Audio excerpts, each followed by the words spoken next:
सद्गुरु श्री ब्रह्मचैतन्य महाराज गोंदवलेकर यांचं प्रवचन 15 जून. मी फक्त एका नामातच आहे. मनुष्य कितीही मोठा असला, उत्तम पुराण आणि प्रवचन सांगणारा जरी असला, तरी तो जर नामात राहत नसेल किंवा त्याच्या संगतीत परमेश्वराचे प्रेम लागत नसेल, तर तो कदापिही संत म्हणून समजला जाणार नाही. संतांचे नातेवाईक संत असतातच असे नव्हे. आपण नोकरी केली तर आपला मुलगा नोकरी करीलच असे काही नाही. तसेच जो भगवंताचा आहे त्याचा मुलगा भगवंताचा असेलच असे नाही. संत जरी झाला तरी त्याने 4 माणसांसारखेच वागावे. काहीतरी वागणे हे संतांचे वागणे नव्हे. अत्यंत निर्भयता हा संतांचा पहिला गुण होय. कारण सर्व ठिकाणी मीच आहे ही भावना झाल्यावर भयाचे कारणच उरत नाही. साधूच्या अंतःकरणामध्ये भयाचा संकल्प नसल्यामुळे वाघ, सिंह, साप त्याला त्रास देत नाही. अगदी जंगली वाघाकडे देखील निर्भयतेने नजरानजर केली तर तो अंगावर येत नाही. शिवाय साधूंच्या शुद्ध अंतःकरणाचाही त्याच्यावर परिणाम होतो.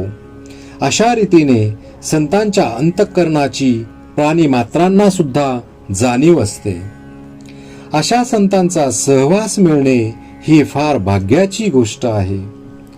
परमेश्वराचे प्रेम लागणे किंवा सतत मुखात नाम येणे हेच संतांच्या संगतीत राहून साधायचे असते. संतांची अखंड संगत नामानेच ठेवता येईल. जिथे नाम आहे तिथे संतांचा सहवास आहे. तुकाराम महाराजांसारखे संत सुद्धा देवापाशी मागताना तुझा विसर न पडावा हेच मागतात. तसेच रामदास स्वामी देवाला म्हणतात, तुझा योग म्हणजे तुझा सहवास मला नित्य घडू दे.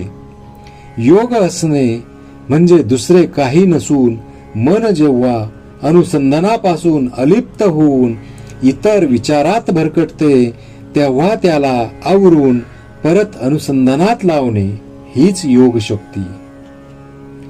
हुकूम कितीही कडक असे नका, परंतु त्याच्या खाली जर सही नसेल तर त्या हुकुमाला महत्व नाही. साहेबाच्या सहीच्या कागदाला महत्व आहे. नाम हे सर्व साधनात सही सारखे आहे. एका मुलाला अत्यंत राग येत असे. रागाच्या भरात तो आपले डोके आपटून घेई. त्याला मी सांगितले, रोज स्नान झाल्यावर आपल्या पोटावर गंधाने राम नाम लिहून ठेव आणि ज्या ज्या वेळी राग येईल त्या वेळी त्या नामाकडे पहा.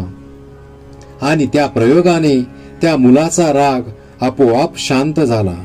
खरोखर नामात किती प्रचंड शक्ती आहे. अनुभव घेऊनच पहा. मी आजपर्यंत सर्वांना नामच सांगत आलो आहे.